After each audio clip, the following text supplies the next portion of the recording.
This freight car hauled Jewish people to their death. It's just one item in a massive new exhibit coming to New York. I'm Emily Druby, and I'll have a special look at that exhibit on the day the world remembers the victims of the Holocaust.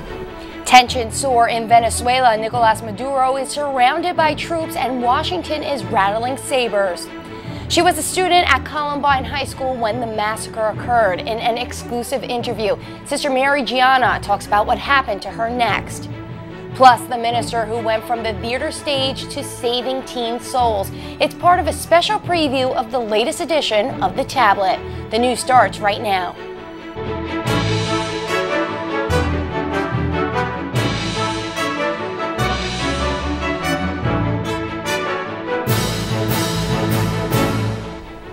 A solitary flame burns in our nation's capital as the United States today remembers the 6 million Jews murdered by the Nazis during the Holocaust.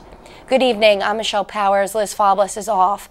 Activities are planned throughout the week at the Holocaust Memorial Museum in Washington. Here in New York, Currents News' Emily Druby reports on a new exhibit never seen before in the U.S. that reveals the horrors of the Nazi death camp at Auschwitz. They select us who should live and who should die. We were taken to baths, we were shaved, our hair, and they took everything away from us. At 11 years old, Ray Kaner was brought to Auschwitz. She escaped, but millions didn't. And it should never happen again to anybody. Everybody has a right to live. On Holocaust Remembrance Day, Kaner previewing the largest Auschwitz exhibit to ever be shown in the United States. I'm glad that others will see it, but I, as a person, so much worse. Through over 700 pieces, the exhibit called Auschwitz, Not Long Ago, Not Far Away, shows a glimpse of the horror Kaner lived through.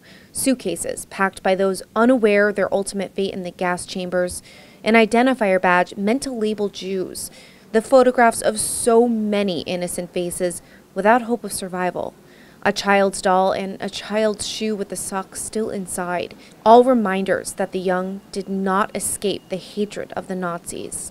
The exhibit depicting the atrocities of the Holocaust, but also explaining the road that led to this dark moment in history, which museum president and CEO Jack Klieger says is crucial. We feel very importantly that this is a lesson not only of what happened not long ago and not far away, but it's important what hate can do. Not what hate did do, but what hate can do. For many, the exhibit serves as a reminder. Museum Chairman Bruce Ratner explaining this is especially important now. At a time when anti-Semitism and hate and bigotry directed at Jews should have been gone and past, we find that we need to again be vigilant. This freight car, along with all of the other items in the exhibit, sends a powerful message on the importance of remembrance. In Battery Park, Emily Druby, Currents News. The historic display will be open to the public in the Museum of Jewish Heritage, located at 36 Battery Place in Manhattan, beginning on May 8th until January 3rd. In 2016, while traveling for World Youth Day with Currents News, I made a solemn visit to Auschwitz. Many pilgrims asked the same question then that the world still asks today. During the Holocaust, where was God? Take a look back at how they found their answers. The gates read, "Work sets you free." That struck me. Love is what makes us free. The cross of Jesus is what set us free. That's what pilgrims grappled with in silence as they paid a solemn visit to Auschwitz. This the only sound you could hear. Footsteps on the same ground where at least 1.1 million people were murdered. It just gives us a better understanding, gives us more of an appreciation, not just for God, but like how we are blessed to be here at this time. The number of lives lost here will never be definite. The majority never registered, but upon arrival immediately sent to gas chambers. One who we know died in this very block, St. Maximilian Kolbe, a Franciscan friar who volunteered to die in place of another prisoner. We need to keep moving forward with our faith, and that we need to keep praying. Pilgrims got the chance to pray together as a diocese during catechesis and mass led by Bishop Nicholas DiMarzio. Still many questioned just where was God? And in today's atrocities, Where is he now? God is always with us. It's man who forgets there is God, who does things that are not what God wants, but what they think they want. The youth today prayed to be blessed with mercy, hoping to follow St. Colbert, as he said, the most deadly poison of our time is indifference. That's really where we need to find God. We look at each other, we don't look at the enemy, we need to look at each other. Pope Francis visited the concentration camp just days after we did. He remained silent for most of the visit. When he left, the Holy Father wrote in the Auschwitz guest book, "Lord, have mercy on your people." Today is the National Day of Prayer, a time for people from all faiths to pray for the country. President Trump held a service at the White House, thanking God for the bountiful blessings the Lord has bestowed on the nation. He was also joined by Rabbi Yisrael Goldstein of the Chabad of Poway, California, who lost a member of his congregation when a gunman opened fire at his synagogue last Saturday. I made a decision. No matter what happens to me, I'm going to save as many people as possible. But I did not die. I did not fall down. God protected me. The president vowed to defeat anti-Semitism and conquer all forms of persecution, intolerance, and hate. The crisis in Venezuela is now claiming lives and raising fears of a military confrontation. A woman and teenage boy are reported dead, and dozens more injured in Caracas. As the violence unfolds, the U.S. is saying military action is possible. John Lawrence has the latest. Protests throughout Venezuela this week over the country's leadership. Opposition leader Juan Guaido, the president of the National Assembly, says he is ready to take over. We are going to continue on the streets until we reach the freedom of Venezuela. Guaido has the support of dozens of countries, including the United States. But standing in Guaido's way is embattled President Nicolas Maduro, who says his supporters have beaten an attempted coup. We will continue to be victorious in all these matters from now on and the month ahead of us that are to come. I have no doubt. Maduro blames the uprising on President Trump and National Security Advisor John Bolton. Maduro is now surrounded by scorpions in a bottle, and it's only a matter of time. Trump administration officials say they hope Guaido will assume the mantle in a peaceful transition, but military action is possible. If that's what's required, that's what the United States will do. We've done exhaustive planning, so there's not a situation or a scenario that we don't have a contingency for. Guaido is calling for permanent protests in all workspaces, while Maduro wants 2 national days of action next week. I'm John Lawrence reporting. The bishops of Venezuela are taking a strong stand during the unrest, demanding an end to government repression against peaceful protests. Archbishop Jose Luis Azueje, the president of the country's bishops, denounced the violence by the state, calling for the respect to the human rights of its citizens. The Archdiocese of Caracas released this video of government officials throwing tear gas bombs at a church during Mass. On the streets of Caracas, defiant and long-suffering Venezuelans are saying they'll wait as long as it takes to get rid of Maduro. It's time for him to go. But he's not going anywhere. There's still time. You know, Guaido has got his program. It's going to take some time, but we're going to be here forever. How long will you keep doing this? Be here. Well, until, I know, 10 years, I know. Despite the determination of the Maduro's opponents, as long as the military backs him, the strongman is likely to stay.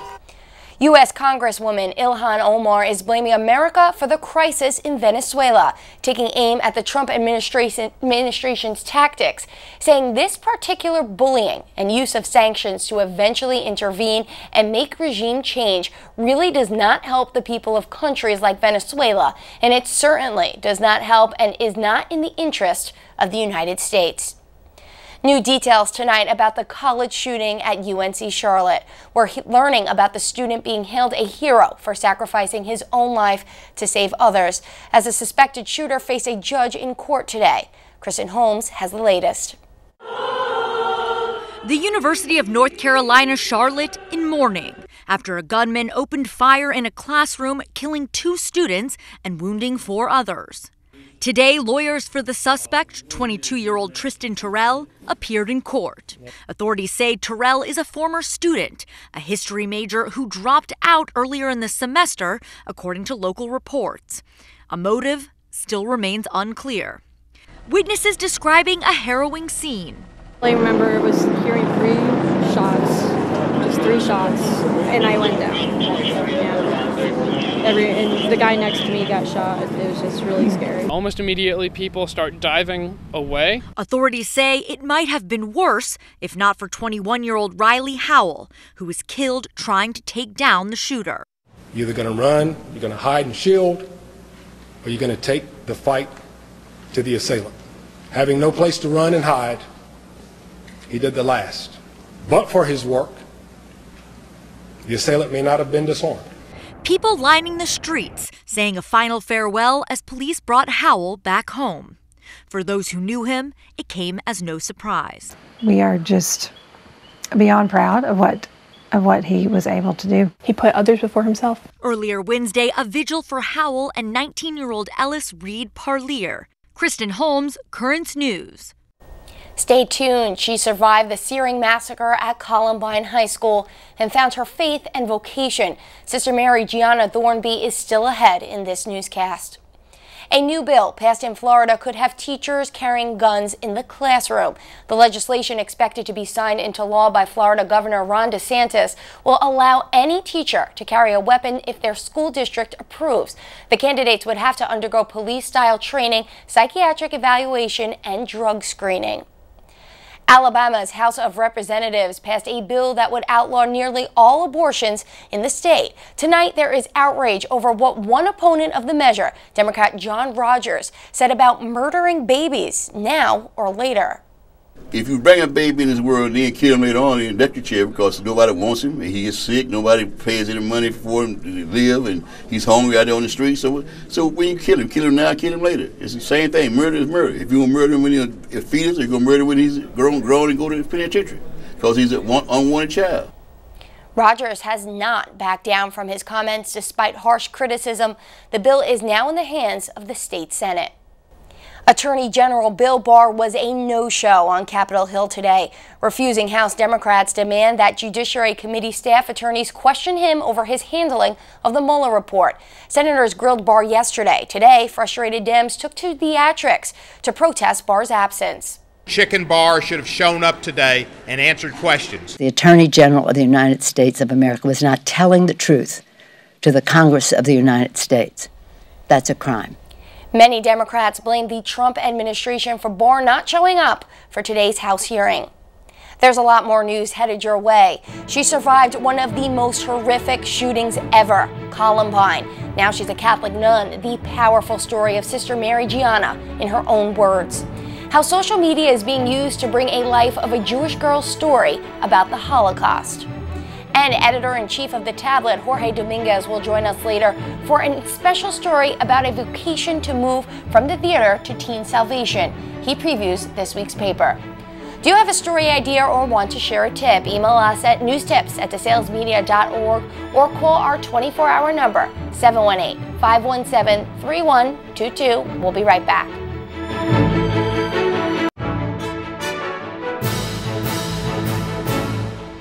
America and the world watched in shock and disbelief 20 years ago as 2 students carried out a massacre at Columbine High School in Colorado. 12 students and 1 teacher were killed, and school shootings became embedded in the national psyche. According to the Washington Post, 237 school shootings have happened since Columbine, the deadliest among them the shooting at Virginia Tech, only 8 years later.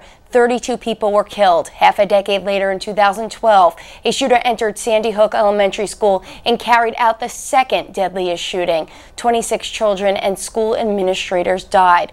Only a year ago, the Ash Wednesday massacre at Marjorie Stoneman Douglas High School left 17 students and teachers gunned down in cold blood. Such horrors could shake the faith of anyone. Sister Mary Gianna Thornby was a student at Columbine during the massacre. She joins us now. Sister, at the time of the shooting, how strong was your faith? I really didn't have faith at all. I didn't grow up with any faith. I really didn't know whether God existed or if he had a plan for my life. And now you were supposed to be in the Columbine Library that day where most of the students died. It was where you usually were. What happened and what ultimately caused you to realize you had a vocation?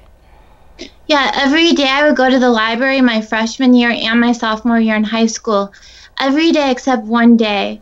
I was sitting in my art class on April 20th, 1999, when all of a sudden I had this overwhelming urge to leave. And I ended up running into my friend Rebecca in front of the library, and I talked her into leaving. And as we're driving away from school, I looked in my rear view mirror and noticed hundreds and hundreds of my schoolmates running out of school.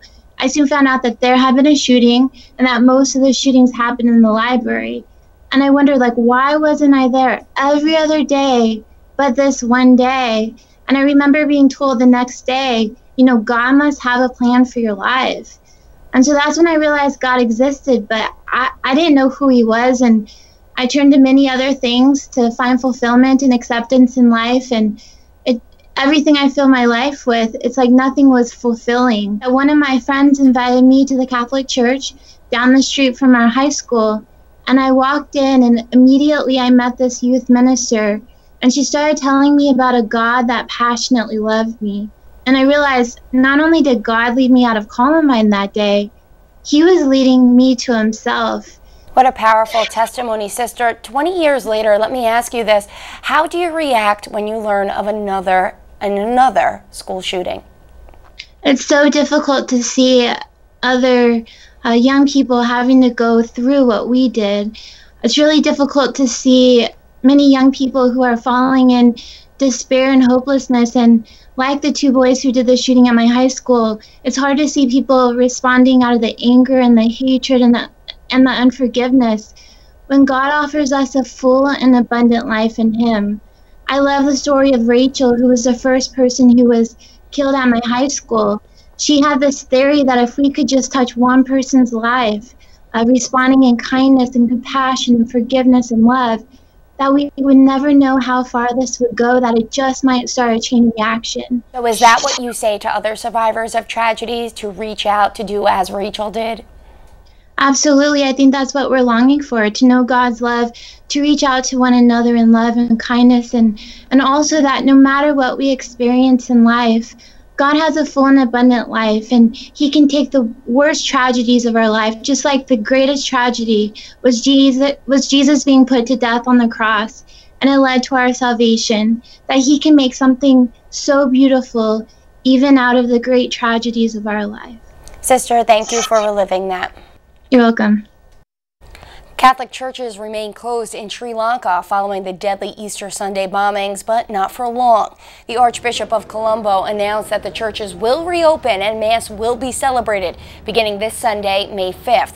The country remains in high alert of possible attacks by the Islamic State as the Muslim community prepares to celebrate Ramadan, the holy month of fasting and prayer.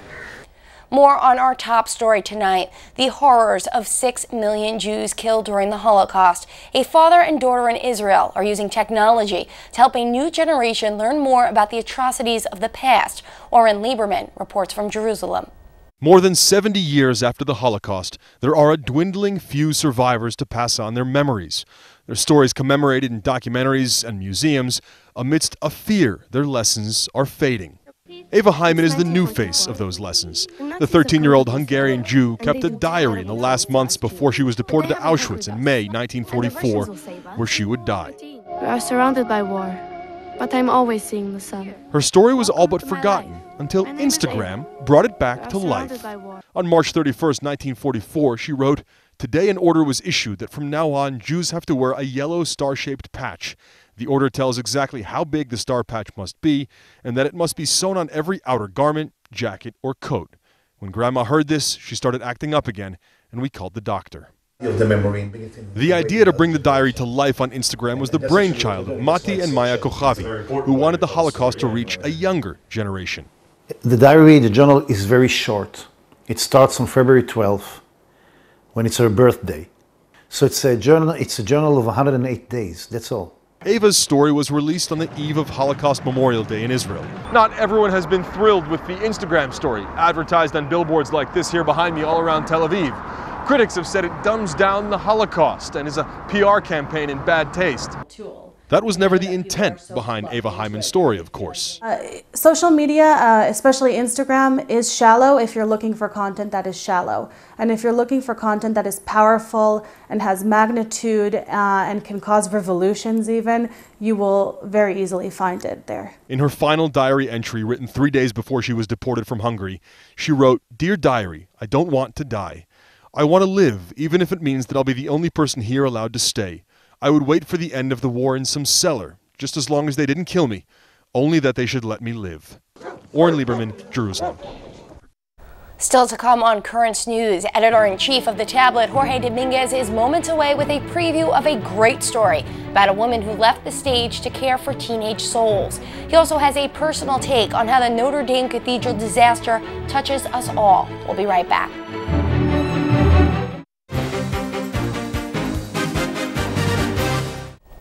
This week's edition of The Tablet features Testaments of Faith, a woman whose path to the Broadway stage led her instead to save souls, and how we all could react to the Notre Dame Inferno. The Tablet's editor-in-chief, Jorge Dominguez, joins us now. Jorge, first tell me about the young lady. She came to New York to be a Broadway star, right? It is a very interesting story. She's a girl from Nebraska, very Catholic family. She came to the big city with the dreams of being in Broadway. Right? And suddenly when she comes here, she starts working in theater therapy, and she finds that this is very related to her faith. She ends up being a youth ministry in a church in our diocese, and she's so happy now with her work, and everybody around her are very happy with her. Okay. It's a very interesting story. Have to read that one. And you wrote about the Notre Dame fire in your column this week, and you make some interesting points about the cathedral's rebuilding and the rebuilding of our faith. For 2 weeks, I couldn't write anything about Notre Dame. I was so affected by the story, and you were there. I couldn't write anything, and then I started thinking the symbol of the cathedral to every one of us, how each one of us is supposed to rebuild their own cathedral. And I explained that in my column. I think it was an interesting point. Right, Jorge. And now there's something else you want to tell us about this edition. Well, yes, there is always something humbling about being the editor of The Tablet, and this week we have a mistake, and I want to apologize to our readers. There was a printer mistake, and the story on page 5 is not the story that you go there. So we are going to have the whole story next week, but I wanted to apologize to our readers who have been supporting us, the whole time. And you could always read it online, right? Oh, yes, of course, and the story is going to be online. You can read it online. All right, Jorge, thank you so much. The Tablet is your pro-life newspaper, and you can follow the latest news about the sanctity of life in the printed version of The Tablet, which is in churches across the diocese right now, or in your mailbox with a subscription. Your support for The Tablet is needed to ensure that Catholic journalism will thrive well into the future. If you subscribe to The Tablet, you will save up to 55%. Go to the website, thetablet.org/home55, or call 877-883-8356. And The Tablet has a brand new page called Our Diocesan Family, where you can share your pictures of recent baptisms, Holy Communions, confirmations, marriage, all of the joyous sacraments. For more details and to submit your photos, go to thetablet.org/ourdiocesanfamily. Your picture may be published in an upcoming issue of The Tablet. That is Currents News. I'm Michelle Powers. Thank you for joining us, because we are putting your faith in the news. Hope to see you again next time.